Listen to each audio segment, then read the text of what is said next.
খ্রিস্টে প্রিয় ভাই ও বোনেরা, আজ সুসমাচারে যিশু এক অসাধারণ কথা বলেছেন। আমি তোমাদের আর ভৃত্য বলি না, আমি তোমাদের বন্ধু বলি। কি এক সুন্দর ও বিস্ময়কর উক্তি! স্বর্গ ও মর্তের প্রভু তাঁর রাজ্যের জন্য কেবল কর্মী চান না, তিনি এমন বন্ধু চান যারা তাঁর হৃদয়ের কথা জানে।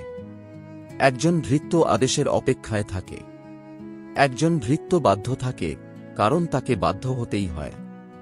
প্রভু ও ভৃত্যের মাঝে একটি দূরত্ব থাকে, আর অনেক খ্রিস্টান ঈশ্বরের সামনে ঠিক এভাবেই জীবন কাটান। আমরা প্রার্থনা করি, কারণ প্রার্থনা না করার ভয় আমাদের মনে কাজ করে। আমরা আজ্ঞা পালন করি, কারণ শাস্তির ভয় আমাদের তাড়িয়ে বেড়ায়। আমরা গির্জায় আসি কেবল নিজেদের দায়িত্ব পালন করতে। আমরা বাহ্যিকভাবে ঈশ্বরের সেবা করি, কিন্তু অন্তরে আমরা ভীতসন্ত্রস্ত ভৃত্য হয়েই থেকে যাই। কিন্তু যিশু বলেন, আমি দাস চাই না, আমি বন্ধু চাই। একজন দাস প্রশ্ন করে, আমাকে ন্যূনতম কতটুকু কাজ করতেই হবে? একজন বন্ধু প্রশ্ন করে, যাকে আমি ভালোবাসি তার জন্য আমি আর কি বেশি কিছু করতে পারি? এটাই হলো পার্থক্য। একটি নির্মাণস্থলে কর্মরত তিনজন শ্রমিকের নিয়ে একটি সুন্দর গল্প প্রচলিত আছে।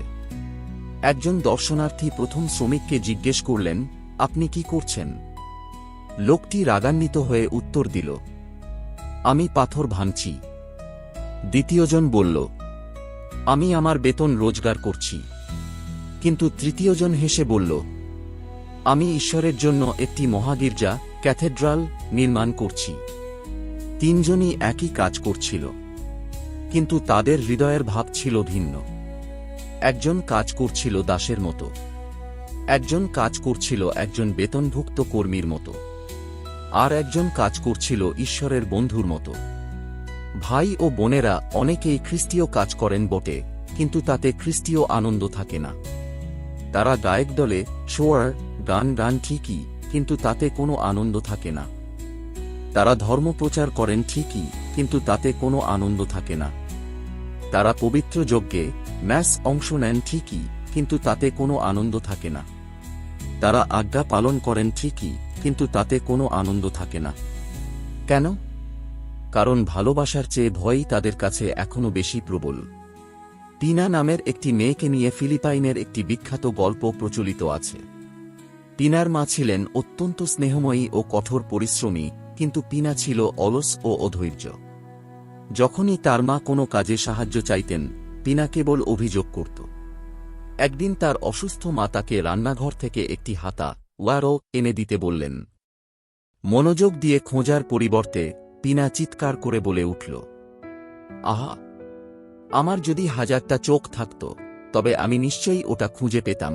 তার মা গভীরভাবে ব্যথিত হলেন এবং বিষণ্ণ কণ্ঠে উত্তর দিলেন, হয়তো তোমার 1000টি চোখ থাকা উচিত ছিল। পরবর্তীতে টিনা রহস্যজনকভাবে অদৃশ্য হয়ে গেল, আর ঠিক যে স্থানে সে মিলিয়ে গিয়েছিল সেখানে জন্ম নিল এক অদ্ভুত ফল, যা ছিল অসংখ্য ক্ষুদ্র ক্ষুদ্র চোখে আবৃত। সেই ফলটি পরবর্তীতে আনার্স নামে পরিচিত হল। এই গল্পটি আমাদের এক গভীর শিক্ষা দেয়। টিনা তার মায়ের অনুরোধটিকে ভালোবাসা হিসেবে নয়, বরং একটি বোঝা হিসেবে দেখেছিল। সে ভালোবাসা দিয়ে নয়, বরং বিরক্তি সহকারে সেই আদেশ পালন করেছিল।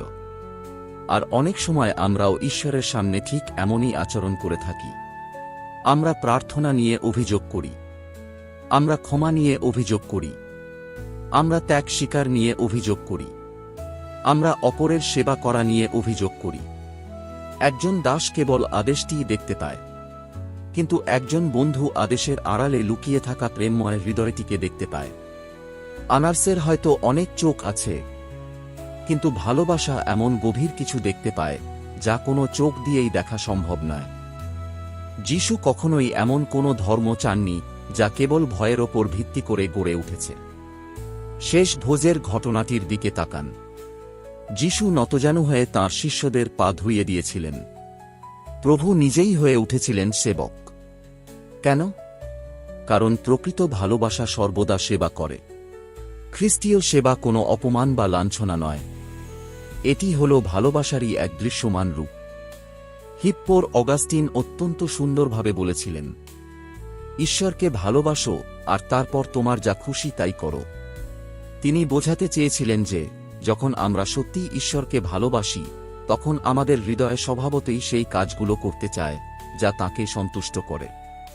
এমন একজন মায়ের কথা ভাবুন যিনি সারা রাত জেগে তাঁর অসুস্থ সন্তানের সেবা করছেন। তিনি নিজের ঘুম বিসর্জন দেন। তিনি ক্লান্ত হয়ে পড়েন। তিনি নিজের আরাম-আয়েশ ত্যাগ করেন। কিন্তু তিনি কখনোই বারবার এমন কথা বলেন না যে, দেখো তো, কাজটা কতই না কঠিন। কেন? কারণ ভালোবাসা ত্যাগ স্বীকারকেই আনন্দে রূপান্তরিত করে দেয়। যিশু আমাদের সাথে ঠিক এমনই এক সম্পর্ক গড়ে তুলতে চান। কখনো কখনো ঈশ্বর আমাদের কাছে কঠিন কিছু প্রত্যাশা করেন। যে তোমাকে কষ্ট দিয়েছে তাকে ক্ষমা করো। দুঃখ কষ্টের মাঝেও বিশ্বস্ত থেকো। একটি অসৎ পৃথিবীতেও সততার সাথে জীবনযাপন করো।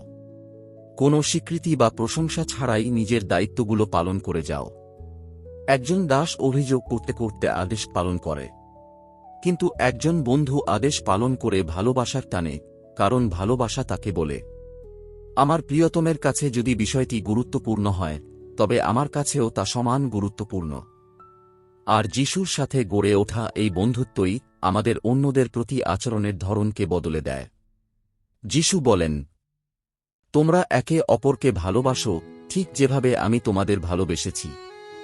মানুষ যখন আমাদের প্রতি সদয় আচরণ করে তখন এমন ভালোবাসা দেখানো খুবই সহজ। কিন্তু সেই কঠিন মানুষদের ক্ষেত্রে কি হবে? যারা আমাদের অপমান করে, প্রত্যাখ্যান করে, ভুল বোঝে কিংবা আমাদের হৃদয়ে গভীর আঘাত হানে। কেবলমাত্র মানুষের ভালোবাসা দিয়ে তা সম্ভব নয়। ঠিক এই কারণেই পবিত্র আত্মা আমাদের সাহায্য করতে আসেন। জন অফ দ্য ক্রস বলেছিলেন, যেখানে ভালোবাসা নেই সেখানে ভালোবাসা স্থাপন করো, আর তাতেই তুমি ভালোবাসাকে খুঁজে পাবে। কখনো কখনো পবিত্রতা বলতে বোঝায় যখন কষ্ট হয় তখনও অবিচলভাবে ভালোবেসে যাওয়া।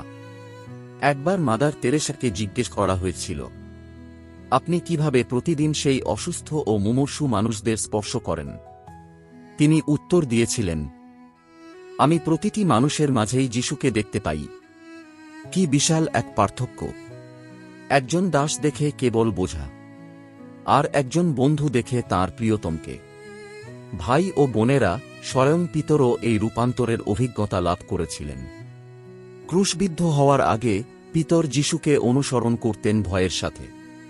ঠিক এই কারণেই তিনি যিশুকে 3 বার অস্বীকার করেছিলেন। কিন্তু পঞ্চাশোত্তমীর পেন্টেকস্ট পর পবিত্র আত্মায় পূর্ণ হয়ে পিতর যিশুকে অনুসরণ করলেন বন্ধুত্ব ও ভালোবাসার সাথে, এবং পরিশেষে তিনি আনন্দের সাথে খ্রিস্টের জন্য নিজের জীবন উৎসর্গ করলেন। ভয় মানুষকে দাসে পরিণত করে, আর ভালোবাসা মানুষকে সন্তে পরিণত করে। মার্টিন লুথার কিং জুনিয়র একবার বলেছিলেন, প্রত্যেকেই মহান হতে পারে কারণ প্রত্যেকেই সেবা করতে পারে, কিন্তু খ্রিস্টীয় সেবা কেবল তখনই পবিত্র হয়ে ওঠে যখন তার মূলে থাকে ভালোবাসা। আজ যিশু আমাদের প্রত্যেককেই আহ্বান জানাচ্ছেন ভয়ের গণ্ডি পেরিয়ে বন্ধুত্বের পথে এগিয়ে আসার জন্য। এমনটা নয় যে খ্রিস্টান হিসেবে টিকে থাকার জন্য আমাকে ন্যূনতম কতটা কাজ করলেই চলবে, বরং আমি কিভাবে যিশুকে আরও বেশি ভালোবাসতে পারি।